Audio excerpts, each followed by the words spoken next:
Welcome to Learning Buzz. We're looking at leadership and how do leaders stay sharp under pressure? How do you make good decisions when the stakes and the pressure rises? What an excellent question. When you think about this, the pressure rising, what changes in leadership behavior? One of the things that can happen if you are under a lot of pressure is that sometimes you can make rush decisions.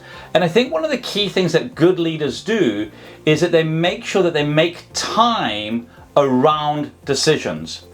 And this has two sides to it. One, you understand which decisions can be made quickly because they can be easily changed. The ripple effects or the consequences of a bad decision or a poor decision are fairly easy to turn around. So we can basically fail fast is often the statement that is used.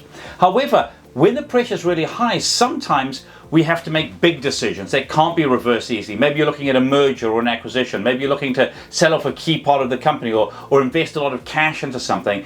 And what a leader needs to be doing in a time like that is to be making sure that they create the space to actually think through a decision rather than making it under pressure. So having space and time to think clearly and to think through the consequences of something so that they make the best decision that's going to pay off in the long term. Great. And looking at making the best decisions that will pay off in the long term, how do leaders that are experiencing this kind of pressure prevent urgency from distorting their judgment? I think if we link this back to some of the things we had beforehand, is that if you're under pressure to make a decision, there are a couple of key things to make sure of. First of all, looking at how the decision in front of you aligns with your purpose, your mission, your vision, and your values. So having that as a constant to make sure that you're aligned. So we want to make sure that we're aligned with why we exist as a business, with how we're committed to behaving.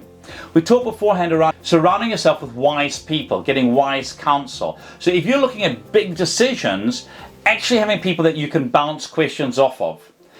Being able to look at the consequences of your decisions and realizing that sometimes in order to secure an opportunity, we do need to be making a quicker decision than we might be comfortable with.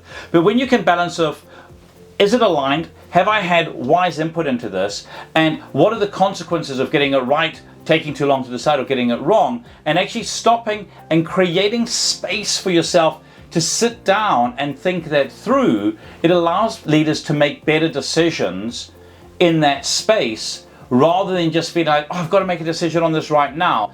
If you're feeling pushed, if you're feeling rushed, I do encourage you to take that as a warning sign to go, I actually probably just need to stop and think. There's that old thing around, if a decision's really big and really important, make sure you sleep on it. So, make the decision, then sleep and wake up in the morning and see if it still feels right, if all the numbers, if all the thinking and the strategies still stack up in that space. Okay, so inevitably in a business there are pressures and you will come under that pressure space.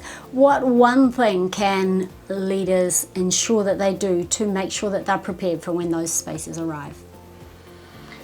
I find that having a clear rule around particularly the big decisions, we talk about having decisions that are two-way doors, so you can go in and go out fairly easily, versus the one-way door decisions. And if a decision is such that it's going to be hard to reverse or hard to change, then make a rule to never rush a decision like that, to actually give yourself some time. You might need 2 or 3 days, you might need a week, you might say to yourself, for something like that, I need at least 2 weeks before I decide. Each business and each leader will be different. But having some rules around that for yourself to ensure that you don't just rush into something and that you've got a checklist that you run through for yourself to make sure that the decision you're making is aligned, it's going to add value, and it's going to enhance your culture and enhance your growth. I think that makes a key difference.